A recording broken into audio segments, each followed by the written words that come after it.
സംസ്ഥാനത്തിൻ്റെ തലസ്ഥാനമായ തിരുവനന്തപുരത്ത് CPM സ്പോൺസേഡ് ക്രിമിനലുകളുടെ ആസ്ഥാനമായി 2 സ്ഥലങ്ങൾ മാറിയിരിക്കുകയാണ്. ഒന്ന് യൂണിവേഴ്സിറ്റി കോളേജും 2 ശിശുക്ഷേമ സമിതി.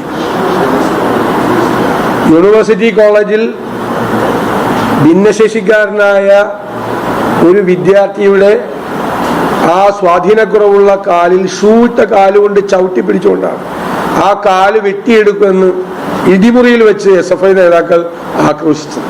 ക്രൂരമായ മർദ്ദനമാണ് ഈ തലസ്ഥാനത്ത് സെക്രട്ടേറിയറ്റിന്റെ മൂക്കിൽ താഴെയുള്ള ഈ യൂണിവേഴ്സിറ്റി കോളേജിലെ ഇടിമുറിയിൽ പാവപ്പെട്ട സാധാരണക്കാരായ വിദ്യാർത്ഥികൾ നേരിടുന്നു.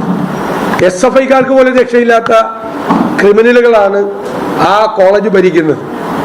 ആ കോളേജിന്റെ അതോറിറ്റീസ്, പ്രിൻസിപ്പൽ അടക്കമുള്ള ആളുകൾ ഇത്തരം ക്രിമിനലുകളെ ഭയന്നാണ് അധ്യാപകരടക്കം അവിടെ പഠിപ്പിക്കുന്നത്.